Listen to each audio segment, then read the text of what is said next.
បងប្អូនអ្នកខ្លះដែលចូលចិត្តញ៉ាំសាច់គោអាំងទឹកប្រហុកហើយចង់ដឹងថាធ្វើម៉េចឲ្យសាច់គោរបស់យើងនឹងមានរសជាតិឆ្ងាញ់ធ្វើចេញមកទន់ផុយល្អមិនរឹងមិនស្វិតអាចមើលក្នុងវីដេអូនេះបានណាជាពិសេសទឹកប្រហុករបស់យើងនឹងធ្វើចេញមកគឺថារសជាតិមកដិតឆ្ងាញ់ហ្មងជ្រលក់ជាមួយសាច់គោអាំងមានបន្លែមានអីផ្ទាប់អញ្ចឹងទៀតគឺថាជាតិសាហាវមែនតើចំពោះគ្រឿងផ្សំ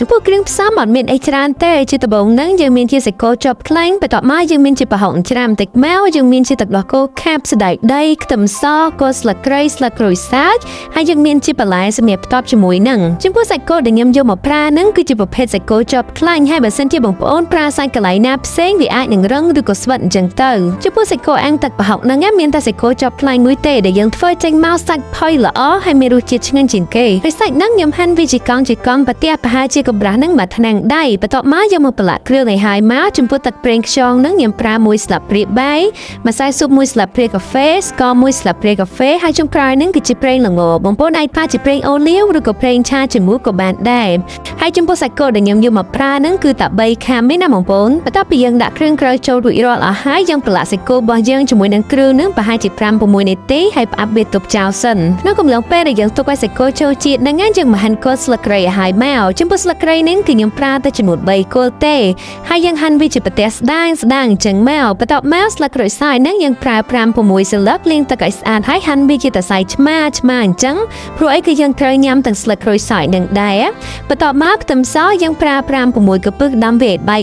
ហើយច្រាំវាបានល្អិតមកហើយគ្រឿងចុងក្រោយហ្នឹងគឺយើងមានជាម្ទេសបងប្អូនអាចដាក់តិចឬច្រើនតាមចំណង់ចំណូលចិត្តបន្ទាប់ពីយើងត្រៀមគ្រឿងក្រៅរួចរាល់អស់ហើយយើងមកធ្វើទឹកប្រហុកហ្មងចំពោះប្រហុកនេះគឺខ្ញុំប្រើវា5-6កតុយហើយច្រាំវាបានល្អិតអញ្ចឹងមកបន្ទាប់មកខ្ញុំដាក់ប៊ីចេងមួយស្លាបព្រាកាហ្វេស្ករមួយស្លាបព្រាបាយហើយនិងម្សៅស៊ុបហ្នឹងក៏មួយស្លាបព្រាកាហ្វេដែរហើយអីដែលខ្វះអត់បានហ្នឹងគឺជាទឹកដោះគោខាប់ខ្ញុំដាក់វាចំនួន2ស្លាបព្រាបាយហើយចំពោះក្រូចឆ្មាយើងច្របាច់វាចូល3-4ចំណិតសិនមកកុំតាន់ច្របាច់ច្រើនពេកព្រោះតែកាលណាវាជូរយើងពិបាកកែវិញបន្ទាប់មកខ្ញុំបន្ថែមទឹកឆ្អិនបន្តិចដើម្បីឲ្យទឹកប្រហុករបស់យើងហ្នឹងវារាងរាវអញ្ចឹងណាហើយចុងក្រោយអីដែលជួយបង្កើនរសជាតិទឹកប្រហុករបស់យើងហ្នឹងឲ្យកាន់តែឆ្ងាញ់គឺជាទឹកដោះគោឆៅក៏បានឬក៏ទឹកដោះគោស្រស់ក៏បានដែរនិយាយទៅយើងមានអាណាដាក់នឹងមកបន្ទាប់មកយើងភ្លុកមើលឲ្យថែមថយគ្រឿងណាបងប្អូនចំពោះខ្ញុំថែមអំបិលតែហើយស្ករតែគឺថាត្រូវរសជាតិទៅ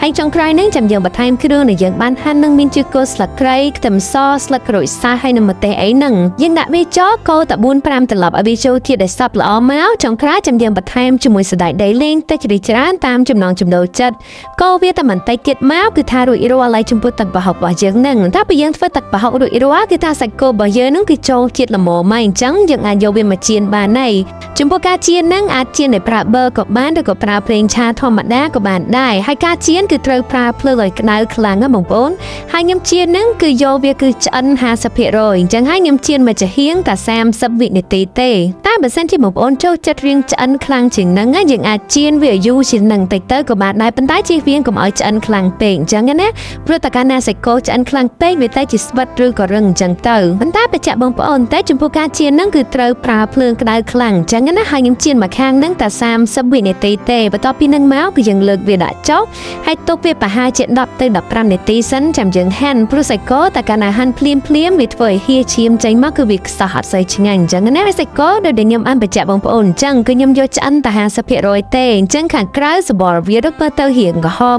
អញ្ចឹងណាប៉ុន្តែខាងក្នុងគឺនៅរៀងស្រស់អញ្ចឹងទៅហើយមួយទៀតចំពោះបងប្អូនណាដែលមានចក្រានខ្ជុងអាំងយើងអាំងក៏បានហើយបើសិនជាអត់មានទេអាចចៀនដូចដែលខ្ញុំបានបង្ហាញអញ្ចឹងក៏បានដែរហើយសាច់គោហ្នឹងយើងចង់ហាន់ក្រាស់ក៏បានស្ដាងក៏បានដែរបងប្អូនព្រោះអីសាច់ហ្នឹងគឺវាអត់ស្វិតទេហើយដោយសារសាច់គោរបស់យើងហ្នឹងឆ្អិនតែ 50% ផងអញ្ចឹងហើយគឺវាផុយល្អមែនតើហើយចំពោះបន្លែវិញមានដូចដែលបងប្អូនបានឃើញអញ្ចឹងឬក៏ចង់បន្ថែមបន្លែអីផ្សេងពីហ្នឹងក៏បានដែរហើយសាច់គោរបស់យើងហ្នឹងញ៉ាំទៅទេក៏ឆ្ងាញ់ដែរបងប្អូនគឺវាមានជាតិរាងប្រៃឡែមឡានតិចអញ្ចឹងណាហើយបើយើងបានផ្ទាប់ជាមួយបន្លែជ្រលក់ជាមួយទឹកប្រហុកអញ្ចេះទៀតគឺកាន់តែត្រូវជាតិគ្នា